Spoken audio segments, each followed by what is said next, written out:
Assalamualaikum warahmatullahi wabarakatuh. Selamat siang Bapak Ibu guru hebat. Baiklah, terima kasih atas kesempatan yang diberikan. Pada hari ini saya akan menyebarkan pemahaman dan penerapan pengalaman budaya positif di sekolah kita, tentunya di SD Negeri 10 Rufat Utara. Baik Bapak Ibu, sebelumnya saya mohon maaf, di sini saya bukan menggurui atau mengajari Bapak Ibu guru hebat. Di sini kita saling berbagi, saling sharing. Jikalau nanti ada kekurangan, mari sama-sama kita lengkapi.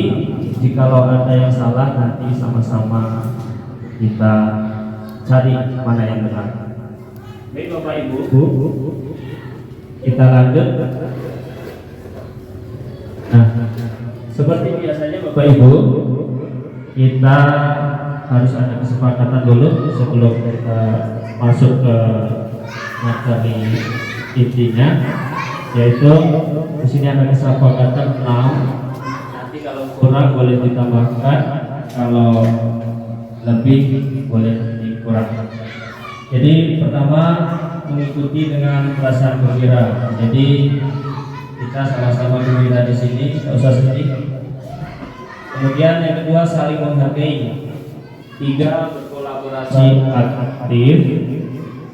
Jadi nanti kalau ada diskusi, kita sama-sama diskusi, harus aktif. 4, mengikuti sampai materi kita selesai.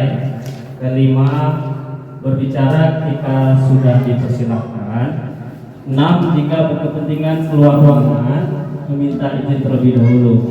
Jadi boleh tunjuk tangan saja. Jadi kami yang di dalam mengerti kalau Bapak atau Ibu nanti di luar ada kepentingan. Bagaimana Bapak Ibu, setuju? Oke. Nah, apa itu budaya positif? Kira-kira menurut Bapak Ibu, apa itu budaya positif? Kira-kira gimana? Budaya yang biasa kita kerjakan, yang baik-baik, ya, kata Ibu Siti, yang positif, ya. Jadi budaya yang sering kita lakukan setiap hari di sekolah, tapi yang positif. Oke, kalian lihat. Nah, kita sering mendengar Ki Hajar Dewantara. Ya, kita sering mendengar kan Ki Hajar Dewantara, Bapak Pendidikan Indonesia. Jadi beliau mengatakan seperti ini. Kita ambil contoh perbandingannya dengan hidup tumbuhan seorang petani. Jadi dalam hakikatnya itu sama kewajiban dengan seorang pendidik. Kita yang menanam padi misalnya hanya dapat menuntut tumbuhnya padi, ia dapat memperbaiki kondisi tanah, memelihara tanaman padi, memberi pupuk dan air, membasmi ulat-ulat atau jamur-jamur yang mengganggu hidup tanaman padi dan lain sebagainya. Itu menurut Bapak Ki Hajar Dewantara. Jadi Bapak Ibu, kita itu guru diibaratkan petani yang tidak bisa merubah seperti ini maksudnya. Kalau kita menanam padi, tumbuhnya padi, kita tidak bisa merubah padi itu menjadi tanaman jagung. Tetapi kita bisa merubah padi itu tumbuh subur. Begitu juga ketika kita mendidik anak, kita tahu karakter masing-masing anak. Jadi kita tidak bisa memaksakan anak ini yang mungkin hobinya olahraga, terus kita paksakan harus hobi komputer. Tidak bisa. Kita hanya bisa membimbing anak tersebut, kita hanya bisa menuntun anak tersebut untuk meraih cita-citanya atau bakat yang mereka miliki masing-masing. Nah, konsep inti budaya positif itu diantaranya adalah ada disiplin positif, ada perubahan paradigma positif, nilai-nilai kebajikan, kemudian ada kebutuhan dasar manusia, ada motivasi perilaku manusia, kemudian ada posisi kontrol guru, ada keyakinan kelas, dan yang terakhir segitiga restitusi. Nah, inilah perubahan paradigma. Coba ibu guru hebat bersama teman di sampingnya, yang satu mengepalkan tangan, yang satu berusaha untuk melepaskan kepalan tangan. Coba misal Bu Siti dengan Bu Bila, kita praktekkan. Bu Siti mengepalkan tangan seolah-olah di dalam tangan Bu Siti itu ada berlian atau emas, Jadi otomatis ibu guru lain boleh mempraktekkan berpasangan. Jadi Ibu Siti ini di dalamnya ini seolah-olah ada berlian atau emas. Otomatis Bu Siti akan mempertahankan agar tidak direbut oleh Bu Bila. Coba. Tetapi Bu Bila punya strategi apa? Bu Bila punya strategi gimana caranya agar ini lepas. Entah dicolek-colek badannya sampai kening dia terbuka, atau mungkin ada cara lain. Pasti masing-masing punya cara, ya kan? Masing-masing punya cara. Jadi intinya, apa intinya Ibu? Segala sesuatu yang kita miliki, yang kita anggap itu penting sekali, maka kita tidak akan melepaskan, ya kan? Kita akan berusaha menggenggam erat agar sesuatu yang kita anggap penting itu tidak terlepaskan. Pembelajaran dengan paradigma baru merupakan pembelajaran yang dirancang berdasarkan prinsip pembelajaran berdiferensiasi, sehingga peserta didik belajar sesuai kebutuhannya berdasarkan tahap perkembangan sesuai teori psikologi modern untuk mewujudkan profil pelajar Pancasila. Nah, ibu-ibu hebat, kita sudah mengetahui bahwasanya ada 6 dimensi di dalam profil pelajar Pancasila. Yang pertama adalah beriman, bertakwa kepada Tuhan Yang Maha Esa, dan berakhlak mulia. Kemudian yang kedua, berkebinekaan global. 3, bergotong royong. 4, kreatif. 5, bernalar kritis. Dan 6, mandiri. Nah, apa itu pembelajaran berdiferensiasi? Pembelajaran berdiferensiasi adalah pembelajaran di mana guru menggunakan berbagai metode pengajaran untuk memenuhi kebutuhan individual setiap siswa sesuai dengan kebutuhan mereka.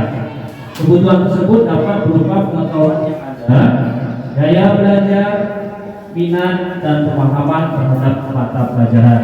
Nah, masing-masing kita tentunya paham apa yang diperlukan atau dibutuhkan oleh murid kita.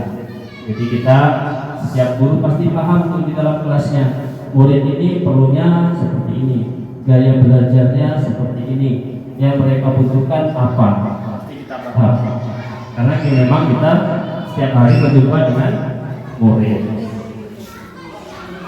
Nah, ini yang sering kita salah mengartikan, miskonsepsi tentang teori kontrol.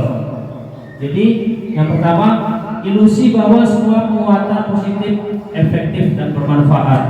Kemudian yang kedua, ilusi bahwa orang dewasa berhak memaksa. Biasanya seperti itu kita.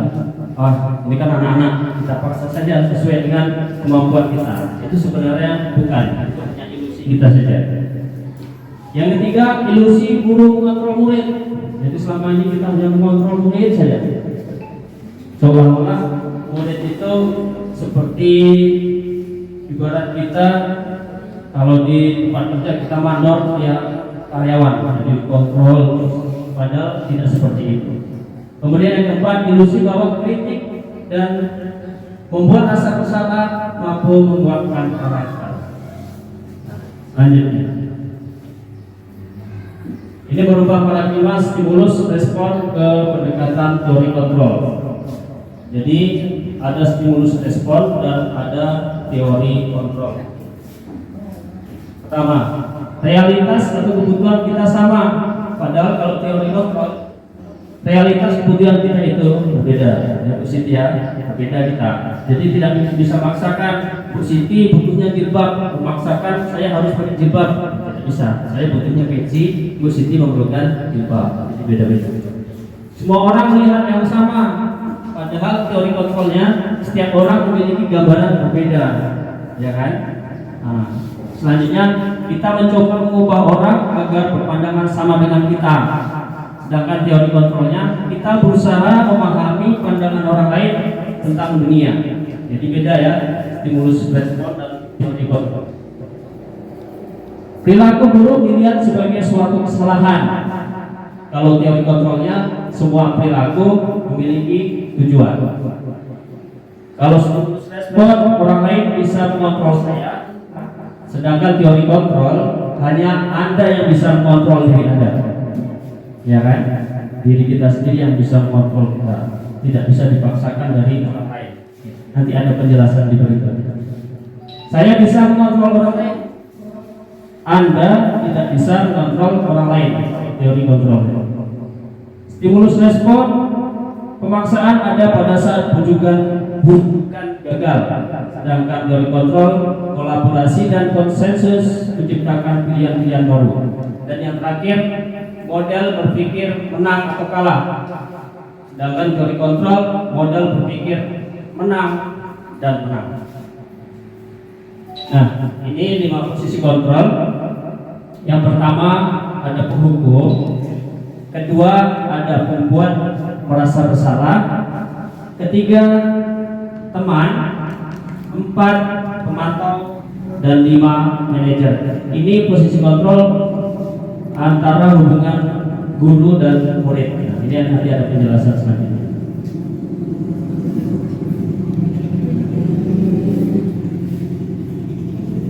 Kalau di penghukum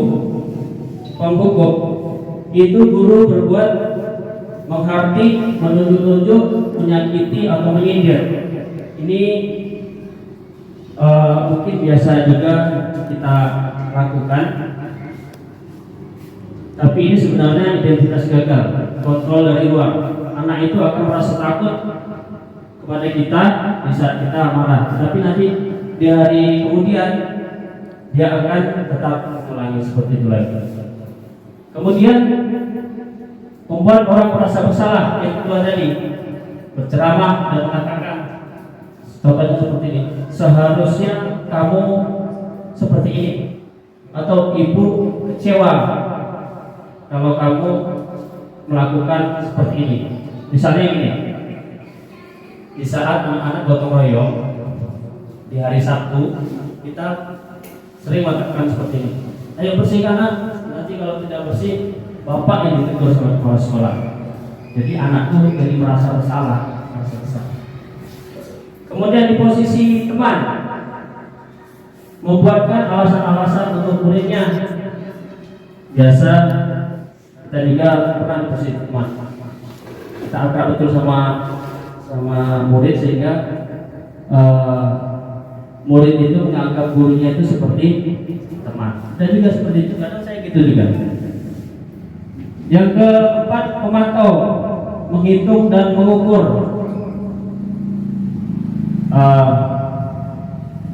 Kemudian yang manajer, nah ini yang kita harapkan, mengajukan pertanyaan-pertanyaan. Kemudian di contohnya di penghukum, kalau kamu tidak melakukannya, awas ya, rasakan. Biasa seperti itu, terkadang masih terucapkan oleh kita. Misalnya gini, kalau kamu tidak mengerjakan tugas, berarti besok kamu mengerjakan tugas 2 kali lipat. Nah, itu penghukum. Itu posisi guru, kontrol guru sebagai penghukum. Kita lanjutkan. Miskonsepsi tentang teori kontrol. Jadi di sini ada 4. Yang pertama adalah ilusi bahwa semua penguatan positif, efektif, dan bermanfaat. Nah, yang kedua adalah ilusi bahwa orang dewasa berhak memaksa. Yang ketiga, ilusi guru mengontrol murid. Dan yang keempat, ilusi bahwa kritik dan membuat rasa bersalah mampu menguatkan karakter. Nah, untuk lebih jelasnya kita lanjutkan. Nah, merubah paradigma stimulus respon ke pendekatan teori kontrol. Jadi Bapak Ibu, ada kaitannya antara stimulus respon dan teori kontrol. Mari sama-sama kita lihat. Kalau di stimulus respon, realitas atau kebutuhan kita sama, sedangkan di teori kontrol itu realitas kebutuhan kita berbeda. Kemudian selanjutnya, kalau di stimulus respon, semua orang melihat hal yang sama, tetapi kalau di teori kontrol, setiap orang itu memiliki gambaran berbeda. Kemudian, jika di stimulus respon, kita mencoba mengubah orang agar berpandangan sama dengan kita, sedangkan di teori kontrol kita berusaha memahami pandangan orang lain tentang kita. Jadi kalau di teori kontrol ini lebih memahami orang lain, tidak memaksakan pandangan kita terhadap orang lain. Selanjutnya, perilaku buruk dilihat sebagai suatu kesalahan, itu kalau di stimulus respon. Sedangkan di teori kontrol, semua perilaku memiliki tujuan. Di stimulus respon, orang lain bisa mengontrol saya, sedangkan di teori kontrol hanya Anda yang bisa mengontrol diri Anda. Ini sama seperti tadi Bapak Ibu waktu kita praktek menggenggam tangan. Jadi seolah-olah di dalam tangan kita itu ada sesuatu yang sangat berharga, sehingga kita yang menggenggam erat tadi berusaha agar tidak terlepas ketika orang lain akan membuka genggaman kita. Jadi yang mengontrol diri kita itu kita sendiri, bukan orang lain. Selanjutnya, saya bisa mengontrol orang lain itu jika di stimulus respon, sedangkan di teori kontrol Anda tidak bisa mengontrol orang lain. Jadi kita ini tidak bisa mengontrol orang lain. Selanjutnya, pemaksaan ada pada saat bujukan gagal, itu stimulus respon. Sedangkan di teori kontrol, kolaborasi dan konsensus menciptakan pilihan-pilihan baru. Jika di stimulus respon, model berpikir menang atau kalah. Sedangkan di teori kontrol, model berpikir menang dan menang. Baik Bapak Ibu, kita lanjutkan. Jadi ada 5 posisi kontrol kita sebagai guru. Jadi nanti Bapak dan Ibu guru bisa melihat saat ini kita itu lagi berada di posisi mana. Apakah kita berada di posisi guru sebagai penghukum, atau posisi kita sebagai guru pembuat rasa bersalah, atau posisi kita sebagai guru itu sebagai teman. Kemudian posisi kita itu sebagai pemantau, atau yang terakhir posisi kontrol kita sebagai manajer. Mari sama-sama kita perhatikan kita masuk ke dalam posisi kontrol yang mana. Kalau saya jujur, yang sering saya lakukan di posisi membuat rasa bersalah dan posisi kontrol sebagai teman. Kalau di penghukum ya sekali-kali ada, tapi yang sering di pembuat rasa bersalah. Padahal di posisi kontrol ini yang terbaik adalah ketika kita di posisi manajer. Ya, baik Bapak Ibu, di slide selanjutnya nanti akan dijelaskan, mari sama-sama kita lihat. Nah, ini ada posisi kita. Ya, posisi kita tadi ada 5. Mari kita sama-sama lihat. Kalau posisi kita itu sebagai guru di penghukum dan pembuat orang merasa bersalah, kemudian posisi kita di teman atau posisi kita sebagai pemantau, itu masih masuk dalam kontrol dari luar. Yang 2 tadi, penghukum dan membuat orang merasa bersalah, masuk identitas gagal. Sedangkan di identitas berhasil atau sukses itu ada di posisi teman, pemantau, dan manajer. Baik, sama-sama kita lihat. Jadi di identitas gagal ini menghindari hukuman. Ketika di posisi penghukum, guru mengatakan seperti ini, dia akan menghardi, menunjuk-nunjuk anak, menyakiti, bahkan menyindir. Kemudian di posisi membuat orang merasa bersalah. Jadi di posisi ini berceramah dan mengatakan seharusnya begini-begini. Ibu kecewa kalau kalian seperti ini. Itu jika kita berada di posisi kontrol membuat orang merasa bersalah. Tapi di posisi teman, itu guru membuatkan alasan-alasan untuk muridnya.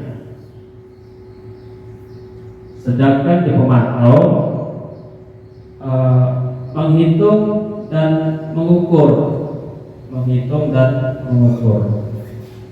Sedangkan di manajer, jadi guru berbuat mengajukan pertanyaan-pertanyaan. Jadi kita tidak bisa langsung menyimpulkan. Kita terlebih dahulu menanyakan apa permasalahan siapa. Nah, di motivasi guru berkata, di bagian penghukum,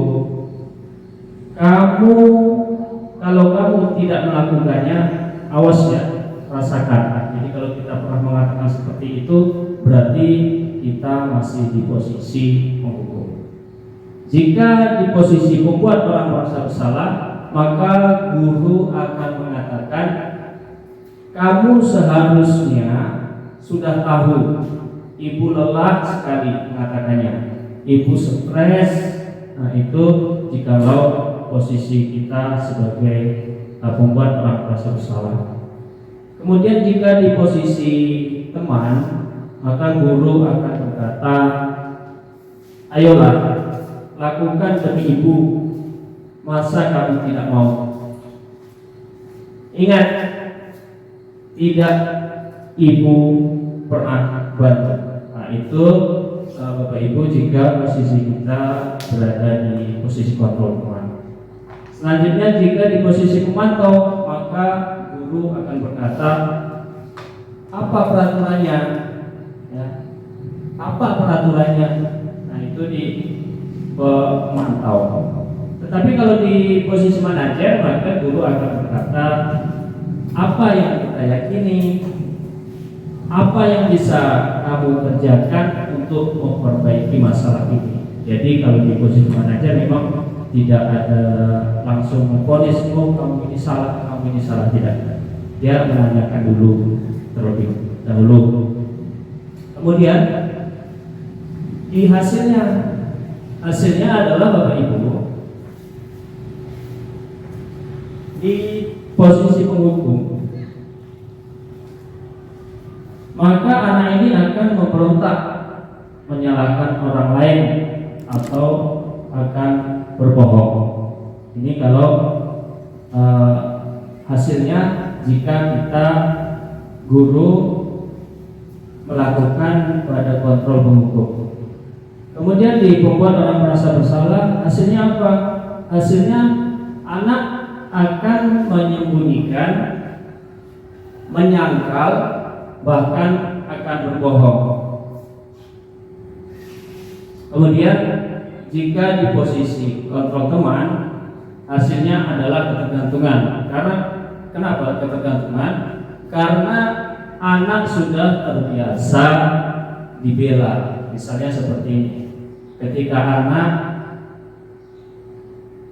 terlambat sekolah, kemudian kita sebagai guru kelas membela, tidak apa-apa lah nak, nanti bapak kasih tahu lah guru tiketnya apa alasan kamu terlambat. Jadi ketika kita sudah sering membela anak tersebut dan kita memposisikan diri sebagai teman, maka anak kita atau murid-murid kita akan merasa ketergantungan kepada kita. Kemudian hasil di posisi kita, kalau di posisi kontrol pemantau, hasilnya adalah anak akan menyesuaikan diri bila diawasi. Nah, dia akan menyesuaikan diri jika diawasi. Tetapi kalau kita sudah tidak mengawasi, maka anak tersebut kembali ke awal. Sedangkan di posisi kita sebagai manajer, maka hasilnya adalah menguatkan pribadi anak tersebut. Selanjutnya adalah apa kaitannya dengan dunia berkualitas? Jika kita posisi kita di penghukum, maka murid meletakkan guru di luar dunia berkualitas. Sedangkan di pembuat orang merasa bersalah, murid meletakkan guru di dalam dunia berkualitas. Jika posisi kontrol kita sebagai teman, maka murid meletakkan guru di sebagai orang yang sangat penting di dunia berkualitas. Sedangkan di posisi pemantau, maka murid meletakkan guru, peraturan dan hukum di dunia berkualitas. Jadi Bapak Ibu, kita lanjutkan. Jika di posisi manajer, maka murid meletakkan dirinya sebagai individu yang positif dalam dunia berkualitas. Nah, kemudian murid berkata, jika di posisi penghukum, maka dia akan mengatakan, biarkan saja, nanti juga marah-marah lagi. Nah, seperti itu, karena kita sudah biasa memberi hukuman kepada anak. Kemudian di posisi membuat orang merasa bersalah, maka murid akan berkata, maafkan saya, atau maafkan saya Bu, nanti saya tidak akan mengulanginya lagi. Biasanya seperti itu. Selanjutnya, jika di posisi teman, maka murid akan berkata, saya pikir bapak atau ibu teman saya, ternyata begitu. Nah, jika di posisi pemantau, maka murid akan berkata, berapa banyak bintang yang saya harus peroleh, berapa halaman yang harus saya tulis. Dan di posisi manajer, maka murid berkata, bagaimana caranya saya bisa memperbaiki keadaan. Bapak Ibu, kita lanjutkan dampaknya. Jadi dari sekian posisi kontrol, yaitu ada 5, kita di bagian mana atau di bagian posisi kontrol di penghukum, membuat orang merasa bersalah, posisi teman, posisi pemantau, atau posisi manajer. Baik Bapak Ibu, kita lanjutkan. Ini ada contoh penerapan 5 posisi kontrol. Jadi kita ambil contohnya, kasusnya siswa tidak memakai atribut lengkap saat upacara bendera.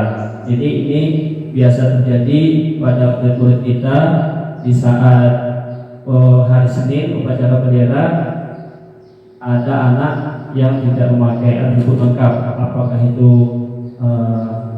dia tidak memakai topi atau tidak memakai dasi. Biasanya yang sering terjadi, anak-anak lupa membawa topinya atau dasinya. Jadi kalau kejadiannya seperti itu, jika posisi kontrol kita sebagai penghukum, maka kata-kata yang kita ucapkan contohnya seperti ini: patuhi aturan sekolah, lalu berdiri di depan barisan. Biasanya kita mengatakan seperti itu. Tapi jika kita sebagai guru dan posisi kontrol kita sebagai pembuat rasa bersalah, maka kalimat yang kita ucapkan seperti ini: berapa kali Bu Guru harus memberitahu kamu? Bu Guru kecewa sama kamu. Nah, itu jika kita berada di posisi pembuat rasa bersalah. Kemudian jika kita sebagai guru dan posisi kontrol kita sebagai teman, maka kita akan mengucapkan, ayolah yang tertib, buat Bu Guru bangga. Kali ini tidak apa-apa, kamu salah. Nah, di sini nampak sekali ya Bapak Ibu guru, kalau di posisi teman biasanya guru itu seperti ada pembelaan terhadap anak, sehingga akan mengakibatkan anak tersebut ketergantungan kepada kita. Sedangkan di posisi pemantau, maka kita akan mengatakan, kamu sudah melanggar, apa peraturan dan konsekuensinya. Nah, jadi di posisi ini kita itu mengingatkan bahwasanya kalau melanggar peraturan, apa konsekuensinya. Nah, jadi di sini mengingatkan sebagai pemantau. Jikalau posisi kita sebagai manajer, posisi kontrol kita sebagai manajer, maka guru akan mengatakan, apakah kamu tahu kesalahanmu? Kira-kira bagaimana kamu akan memperbaiki kesalahan ini? Jadi di sini guru tidak langsung memvonis kalau anak tersebut bersalah, tetapi diberi kesempatan bagaimana caranya agar anak tersebut menggali mereka sendiri, menggali informasi sehingga anak tersebut menemukan apa kesalahannya, kemudian juga dapat menemukan solusi untuk menyelesaikan masalah yang dihadapi. Begitu Bapak Ibu. Apa dampaknya pada murid jika posisi kontrol kita itu misal di penghukum, membuat orang merasa bersalah, posisi teman, posisi pemantau, atau posisi manajer? Itu pengaruhnya sangat luar biasa. Nah, mari kita lihat di bagian paling bawah.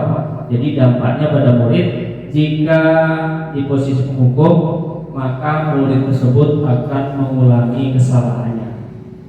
Dia akan mengulangi kesalahannya di hari-hari berikutnya. Karena kenapa? Ketika kita beri hukuman, dia akan merasa takut. Tetapi nanti ketika di hari selanjutnya, dia akan mengulangi kesalahan tersebut. Tapi jika kita di posisi membuat orang merasa bersalah, maka anak tersebut akan merasa rendah diri. Karena kenapa? Karena dia akan merasa bersalah. Oh, gara-gara saya ibu guru dimarah sama kepala sekolah. Jadi anak tersebut merasa rendah diri gara-gara telah melakukan kesalahan. Sedangkan di posisi teman, maka dampak pada murid akan lemah, kemudian tidak mandiri dan tergantung. Kalau di posisi memantau, dampaknya apa? Dampaknya pada murid adalah menitik beratkan pada sanksi atau hadiah. Sedangkan di posisi manajer, dampak pada murid adalah mengevaluasi diri. Anak tersebut akan mengevaluasi diri, bagaimana cara memperbaiki diri. Nah, ini tentu saja dampak yang sangat positif untuk murid-murid kita. Jadi di posisi manajer itu kalau kita lihat sangat luar biasa. Kebutuhan dasar manusia. Kebutuhan manusia adalah segala sesuatu yang dibutuhkan oleh manusia untuk mempertahankan keseimbangan kondisi fisiologis dan psikologis yang bertujuan untuk mempertahankan kehidupan dan kesehatan. Jadi ada beberapa kebutuhan dasar manusia. Nah, ini Bapak Ibu guru hebat. 5 kebutuhan dasar manusia. Yang pertama adalah bertahan hidup. Jadi masing-masing kita itu mempunyai kebutuhan dasar bertahan hidup. Jadi dia tentang makanan, pakaian, tempat tinggal, keamanan dan kesehatan. Jadi kita memerlukan itu. Kemudian yang kedua adalah kasih sayang dan rasa diterima. Kita memerlukan kasih sayang dari orang lain, dan itu tidak bisa kita pungkiri. Jadi rasa diterima, dipedulikan, berbagai bekerja sama, menjadi bagian dalam kelompok. Yang ketiga, penguasaan harga diri, keinginan untuk dianggap memimpin, berprestasi, diakui dan didengar. Ini kebutuhan kita yang ketiga sebagai kebutuhan dasar manusia. Selanjutnya adalah kebebasan, mandiri, memiliki pilihan mencoba hal baru, mampu mengendalikan arah dirinya. Dan yang terakhir adalah kesenangan, bermain, humor, antusiasme dan tertawa. Jadi kalau di saat mungkin dalam kantor kita sebagai guru, tiba-tiba kita lagi mengerjakan tugas, ada teman yang tiba-tiba tertawa. Nah, itu memang kebutuhan dasarnya seperti itu. Jadi jangan dibutuh lagi serius malah ketawa-ketawa, lagi serius malah karaokean. Ya kan, kita mikirnya seperti itu karena itu kebutuhan dasar kita. Kebutuhan dasar kita. Jadi ada hal yang harus kita penuhi. Seperti itu. Nah, selanjutnya motivasi perilaku manusia. Jadi dia ada terbagi dari 2, motivasi eksternal itu dari luar, dan internal dari diri kita sendiri. Nah, yang termasuk di dalam motivasi eksternal itu ada 2. Yang pertama, menghindari ketidaknyamanan atau hukuman. Misalnya ini kita lakukan, saya hari ini harus berangkat cepat. Kalau terlambat nanti dapat teguran dari kepala sekolah. Nah, itu berarti motivasinya dari luar, masih dari luar. Kemudian nomor 2, untuk mendapatkan imbalan penghargaan dari orang lain. Nah, misalnya saya harus rajin lah, biar nanti dapat nilai bagus dari guru lain. Nah, itu masih dari eksternal juga. Tapi kalau dari diri sendiri, itu ini yang ketiga, untuk menjadi orang yang mereka inginkan dan menghargai diri sendiri dengan nilai-nilai yang mereka percaya. Ini dari internal. Jadi dia tidak karena sesuatu hal yang di luar dari dirinya, dari diri kita. Kalau yang 2 ini tadi masih eksternal. Berarti kalau istilahnya ada apa-apanya, seperti itu istilah kita, ada maunya. Kalau internal tidak, memang ada di dalam diri sendiri. Nah, ini konsep disiplin dengan identitas gagal tentang hukuman. Karena hukuman itu ada yang menyakitkan, tidak nyaman, murid jadi takut, memaksa, murid menyembunyikan kesalahannya. Selanjutnya murid menjadi rendah diri karena hukuman tadi. Tapi kalau penghargaan begitu juga.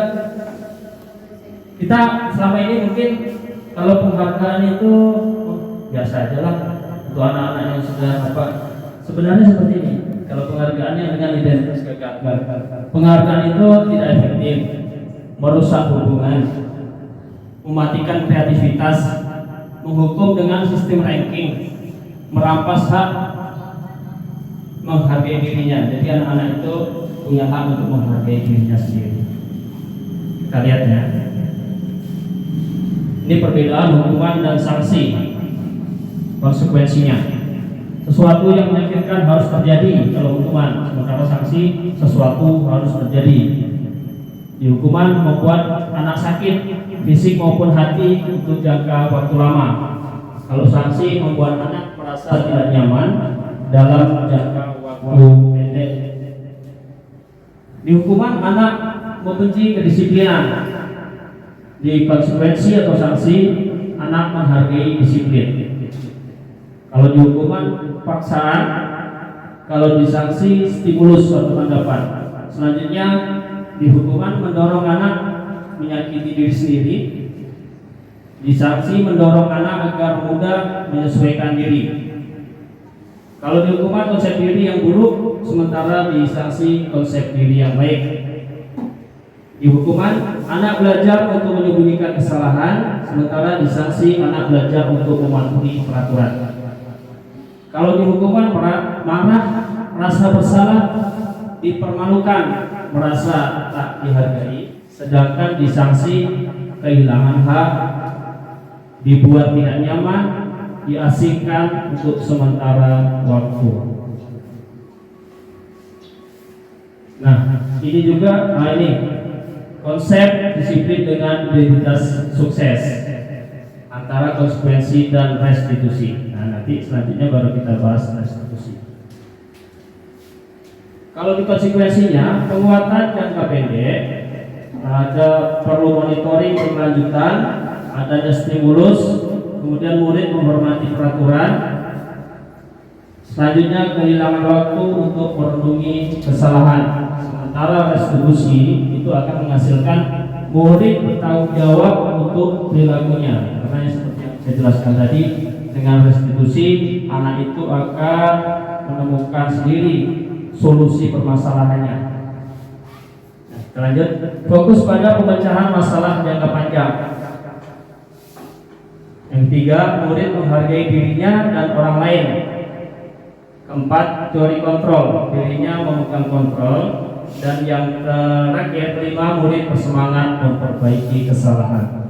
Konsep disiplin pendekatan restitusi, sebuah cara menanamkan disiplin positif pada murid. Nah, jujur saya dengan restitusi ini baru tahun lalu waktu mengikuti destinasi restitusi istilahnya. Padahal kita sering melakukan ke anak, cuman mungkin langkah-langkahnya itu belum lengkap. Apa restitusi? Nanti setelah kita pelajari ini kita baru paham. Oh, bisa boros. Saya pernah juga melakukan sama anak ini, tapi mungkin langkah-langkahnya belum lengkap. Kita lihat pengertian restitusi. Proses menciptakan kondisi bagi murid untuk memperbaiki kesalahan mereka, sehingga mereka bisa kembali pada kelompok mereka dengan karakter yang lebih kuat. Ini kata ahli dosen tahun 2004. Bukan kata saya ya, kata ahli. Nah, ciri-ciri restitusi itu sendiri adalah bukan untuk menebus kesalahan, namun untuk belajar dari kesalahan. Selanjutnya memperbaiki hubungan, tawaran, dengan paksaan. Kemudian restitusi menuntut untuk melihat ke dalam diri. Restitusi mencari kebutuhan dasar yang mendasari tindakan. Selanjutnya, restitusi diri adalah cara yang paling baik. Selanjutnya, restitusi fokus pada karakter bukan tindakan. Restitusi fokus pada solusi. Restitusi mengembalikan murid yang berbuat salah pada pokoknya. Nah, ini ada segitiga restitusi namanya. Di segitiga restitusi ini ada 3 tahap. Yang pertama adalah menstabilkan identitas, kemudian yang kedua validasi tindakan yang salah, dan yang terakhir menanyakan keyakinan. Nah, nanti kelihatan ya, ada videonya. Nah, di tahapan menstabilkan identitas itu kita semua akan melakukan hal yang terbaik yang bisa kita lakukan. Sementara di validasi tindakan yang salah, semua perilaku memiliki alasan, dan yang terakhir menanyakan keyakinan. Kita semua memiliki motivasi internal. Nah, ini perbedaan antara hukuman, konsekuensi, dan restitusi. Ayo Bapak Ibu kita lihat masing-masing. Apa perbedaan hukuman, konsekuensi, dan restitusi? Kalau di hukuman, guru menghukum siswa tersebut hormat bendera 10 menit. Ini di kasus atas ya. Misal kasusnya siswa sering tidak mengerjakan PR. Jadi di hukumannya, guru menghukum siswa tersebut hormat bendera 10 menit. Itu hukuman. Kemudian guru marah dan murid takut. Nah, itu kategori hukuman. Kalau konsekuensinya, guru memberikan konsekuensi untuk mengerjakan PR-nya saat istirahat atau mengerjakan sebanyak 3 kali lipat. Pernah seperti itu Bapak Ibu? Itu termasuk dalam konsekuensi. Berarti konsekuensi itu ada perjanjian biasanya. Perjanjian awalnya ada janji. Nanti kalau seperti ini, ininya seperti ini ya. Konsekuensi. Kemudian guru tegas dan siswa menghormati peraturan. Nah, kalau restitusi beda Bapak Ibu. Kalau di restitusi dengan kasus yang di atas tadi, guru menanyakan keyakinan kelas atau dirinya dan membantu siswa menyelesaikan masalahnya. Kemudian guru terbuka dan siswa menghormati dirinya dan orang lain. Jadi yang apa? Kalau di restitusi, guru itu menanyakan keyakinan kelas yang sudah dibuat di dalam kelas, di kelas masing-masing. Jadi itu ditanyakan keyakinan kelas apa yang sudah diyakini.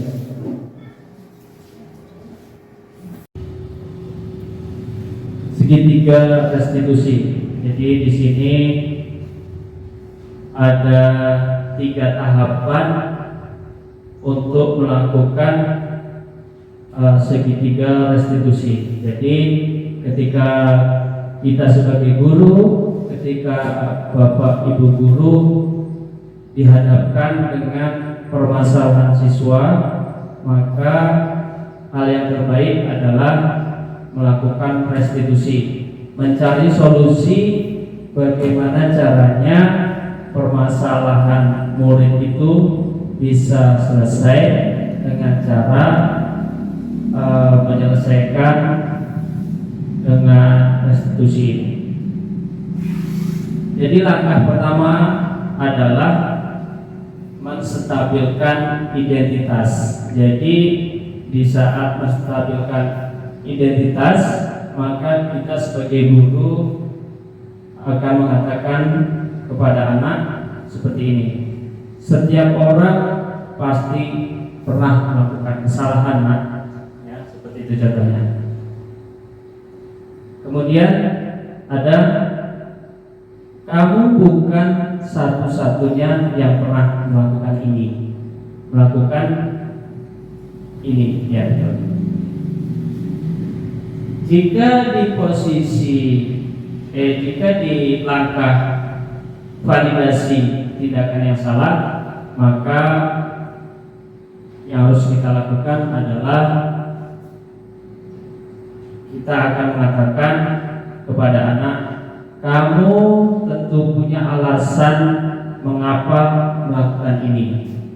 Ya Bapak Ibu, itu yang kita katakan kepada anak. Kemudian satu lagi, adakah cara yang lebih efektif untuk mendapatkan apa yang kamu butuhkan? Selanjutnya, langkah yang ketiga atau tahapan yang ketiga adalah menanyakan keyakinan.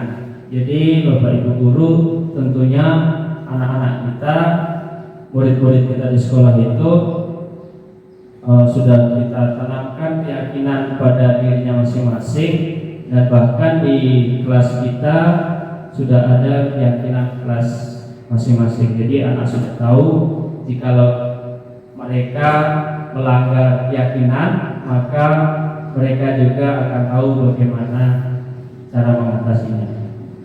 Nah, kata-kata yang kita ucapkan adalah ketika menanyakan keyakinan ini, keyakinan kelas apa yang telah kita sepakati. Jadi kita tanyakan seperti itu kepada anak. Selanjutnya, kamu ingin menjadi orang yang seperti apa? Kita tanyakan juga kepada anak. Jadi nanti ketika anak menjawab, kita menemukan titik temu seperti apa ya yang mereka harapkan. Seperti itu ya Bapak Ibu. Nanti kita lihat di pelaksanaan atau di segitiga restitusinya. Nanti ada videonya yang saya buat, nanti kita sama-sama kita saksikan. Baik Bapak Ibu guru, tentang segitiga restitusi, alhamdulillah saya sudah mempraktekkan di kelas saya.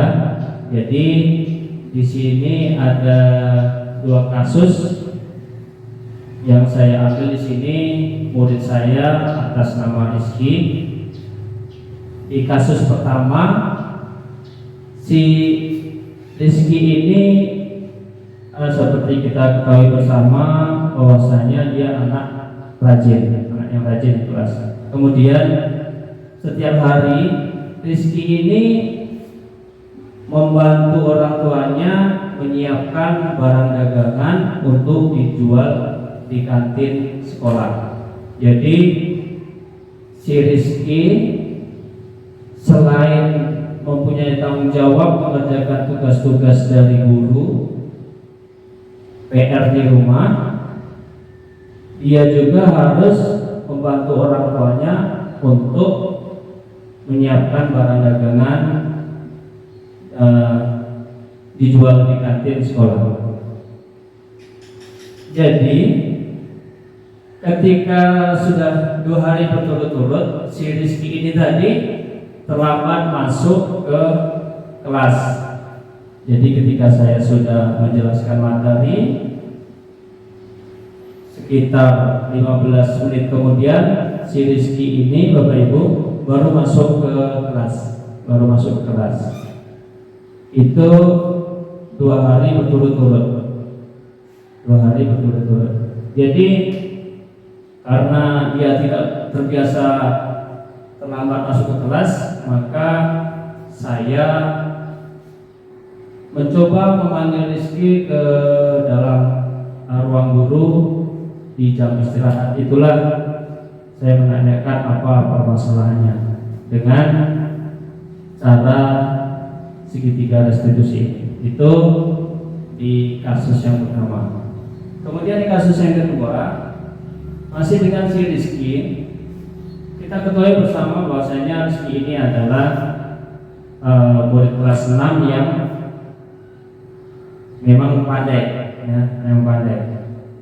Bisa dikatakan yang paling pandai di kelasnya, karena si Rizky ini selalu dapat juara 1 dari kelas 1 sampai kelas 6. Tetapi masalahnya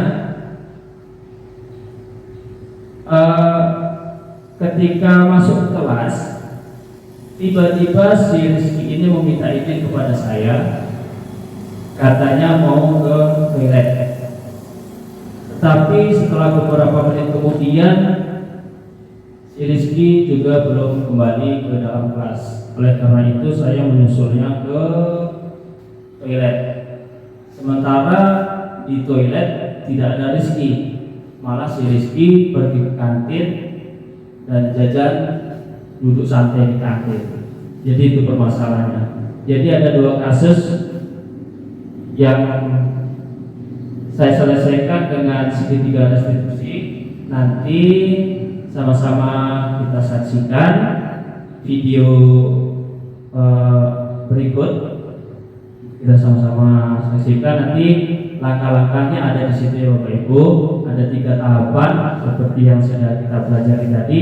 Nanti Bapak Ibu guru bisa melihat mana tahapan menstabilkan identitas, mana tahapan validasi tindakan yang salah, kemudian mana tahapan menanyakan keyakinan. Mari Bapak Ibu kita saksikan video berikut ini.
Ini skenario kasusnya Bapak Ibu, nanti baru ada penyelesaiannya.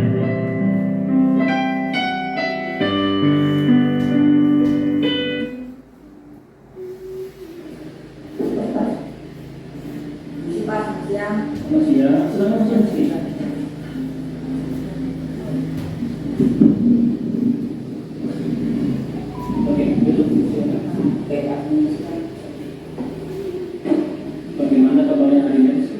Baik, Pak. Alhamdulillah. Rizky tahu tidak kenapa Bapak memakai Rizky? Tahu, Pak. Kira-kira karena apa Rizky? Karena saya sudah 2 hari ini dengan masuk kelas, Pak. Menurut Rizky, apa yang sudah Rizky lakukan itu kesalahan atau bukan? Kesalahan, Pak. Rizky, setiap orang pasti pernah melakukan kesalahan. Bapak juga waktu masuk sekolah dulu pernah juga terlambat masuk kelas, tapi yang terpenting kita bisa belajar dari suatu kesalahan tersebut. Bagaimana? Rizky setuju? Iya Pak, saya setuju Pak. Nah, sekarang kita cari solusi untuk permasalahan Rizky ya. Baik Pak. Rizky, Bapak yakin saja kalau Rizky punya alasan tertentu sehingga Rizky tadi terlambat masuk kelas. Iya Pak. Apa alasannya Rizky? Bisa diceritakan ke Bapak? Ini Pak, saya mengajar saya punya orang tua bukan barang anak seperti Pak untuk jualan kantin. Oh begitu. Membantu orang tua itu pekerjaan yang mulia. Tetapi Rizky harus bisa mengatur waktu ya, agar Rizky juga bisa mengerjakan tugas dari dulu. Baiklah Rizky, dari kejadian tadi kira-kira tindakan Rizky sesuai tidak dengan keadaan kelas yang sudah dibuat? Sesuai Pak. Rizky masih ingat tidak dengan kelas yang kita buat bersama? Masih. Apa saja itu Rizky? Masih waktu, menghormati guru dan menghargai iman. Iya benar Rizky. Kalau begitu, keyakinan dan tindakan apa yang harus Rizky lakukan setelah ini? Saya harus lebih disiplin menghormati guru dan langsung kepada Pak. Menurut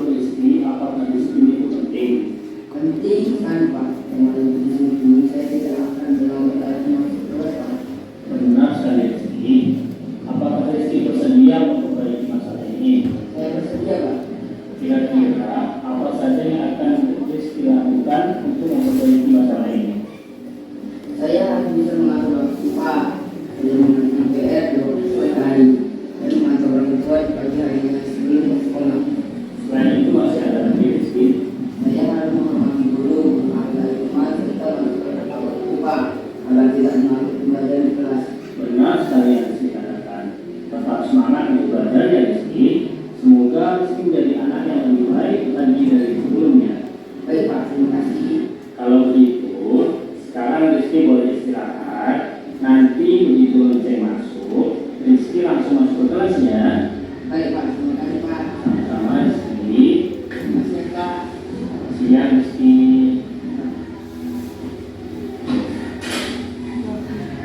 Selamat siang, selamat sejahtera untuk kita semua.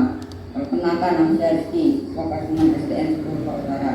Terima kasih Pak Usni sudah mengajak saya berdiskusi. Saya sudah menemukan solusi permasalahan saya. Saya akan mengatur waktu agar saya bisa mengerjakan PR dengan orang tua dan masuk kelas tepat waktu. Terima kasih Pak Usni, semoga sukses selalu. Selamat siang.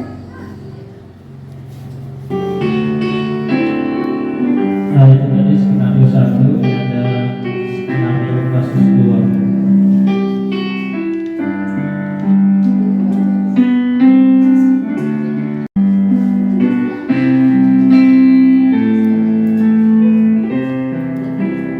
Jadi kasusnya berbeda ya Bapak Ibu. Selamat siang. Selamat siang, silakan masuk.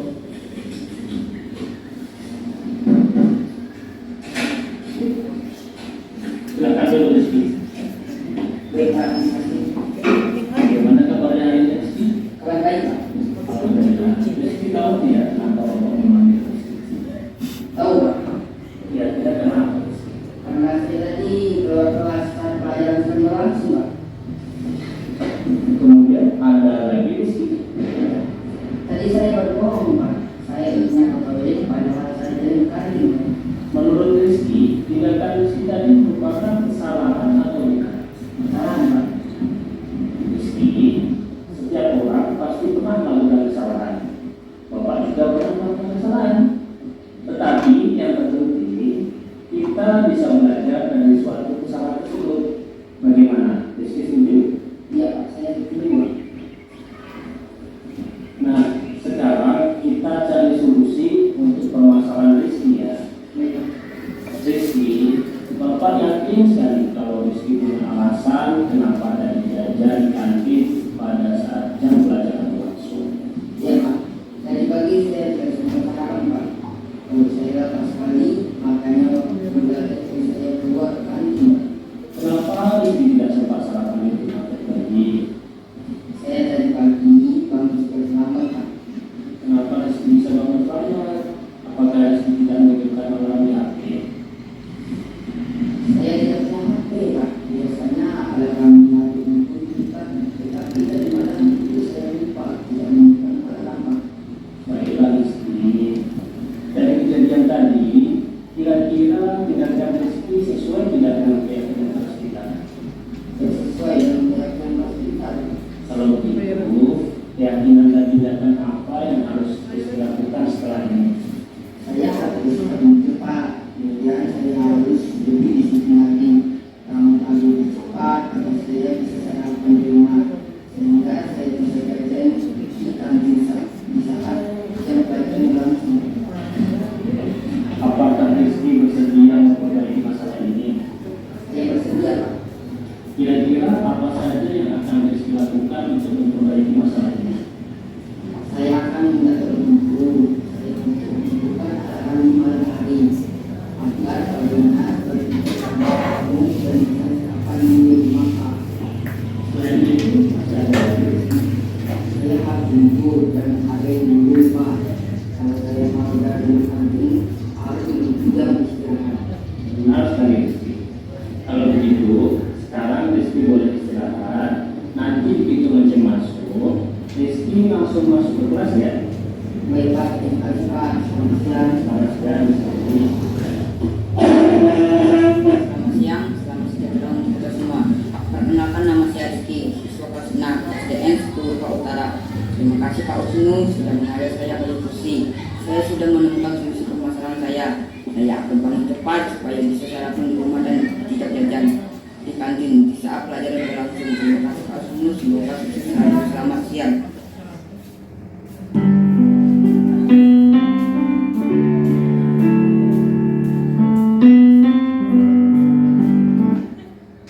Begitulah tadi Bapak Ibu restitusi yang sudah saya praktekkan di kelas bersama murid saya.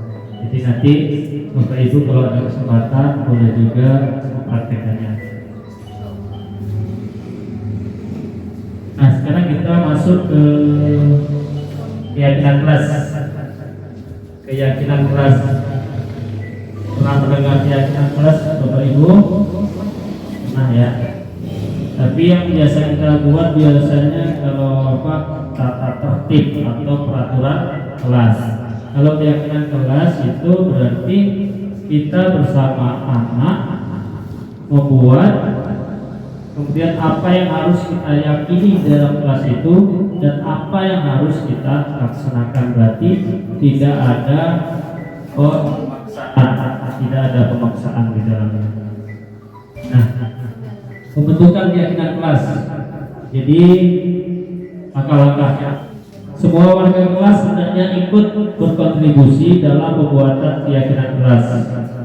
Ini berarti gurunya dan murid-murid yang ada di dalam kelas tersebut sama-sama membuat keyakinan kelas.